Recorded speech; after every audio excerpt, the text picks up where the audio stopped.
Donc ici nous sommes dans la section MELEC, ce sont les métiers de l'électricité et ses environnements connectés.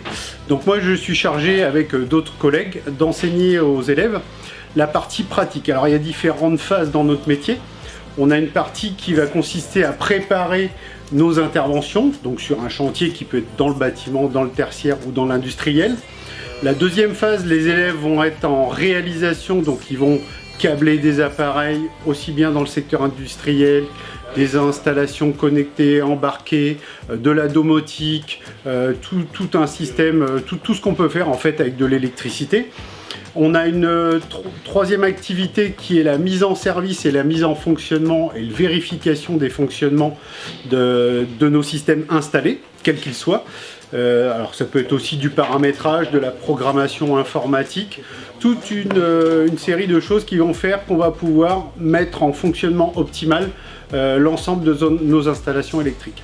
Et puis la dernière des choses, ça va être évidemment d'être capable d'intervenir pour réparer, entretenir du matériel. Donc là, ça fait appel à des capacités d'observation, d'analyse pour pouvoir répondre à une panne notamment ou un dysfonctionnement sur un système.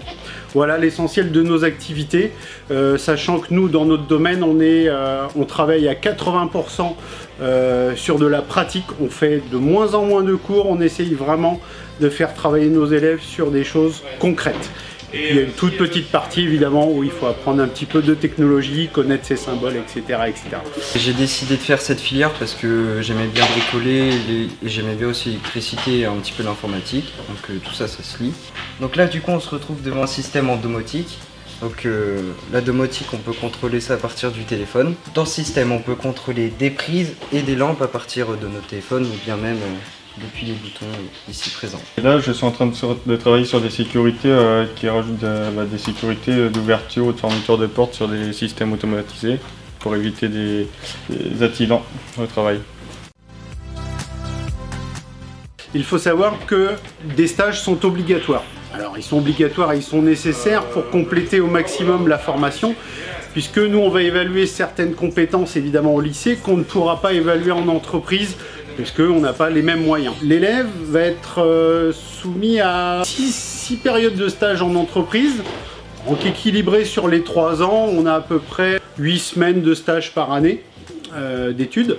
Pour que l'élève arrive à construire son parcours, c'est important que ce soit lui qui aille en démarche de recherche de stage et dans le secteur qui lui convienne, puisque le but aussi c'est de construire l'avenir de l'élève. Donc peut-être qu'un élève sera plus intéressé par la maintenance industrielle et puis qu'au fil du temps et au fil des stages, il va se trouver des affinités plus importantes avec un secteur d'activité en entreprise ou dans le bâtiment ou sur les réseaux câblés, sur la pose de lignes fibre optique, etc., etc. Donc ça permet à l'élève de construire également individuellement son parcours. Ça c'est très important. J'ai fait un stage dans le tertiaire, à Lefort, à Mézières-sur-Penon. J'ai fait 2 stages en Indus, donc un à l'ASPI et l'autre à BCIG. Et j'ai travaillé aussi à Safran, à Fougères. J'ai fait plusieurs stages dans le tertiaire. C'est surtout une formation qui va ouvrir énormément vers tout un tas d'activités possibles, que ce soit dans l'industrie aéronautique, l'aéronavale, je pense à la SNCF où on a énormément de maintenance à faire. Ça peut être aussi en relation clientèle pour de la vente puisqu'on a des fournisseurs de matériel électrique. Ça peut être électricien, ça peut être domoticien. Vous pouvez faire de la programmation, aller vers la maintenance, aller vers tout un panel de choses qui existent dans le domaine de l'électricité. Vu que l'électricité maintenant on en a partout, on a de plus en plus aussi de systèmes connectés sur smartphone, sur tablette, avec la télévision, avec les écrans d'ordinateur. Et derrière, on a énormément d'offres d'emploi.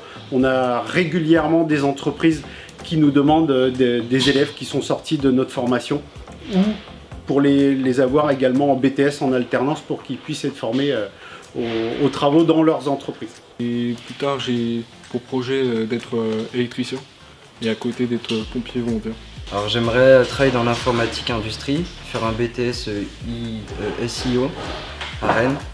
Donc c'est un BTS qui relie l'informatique et l'électricité.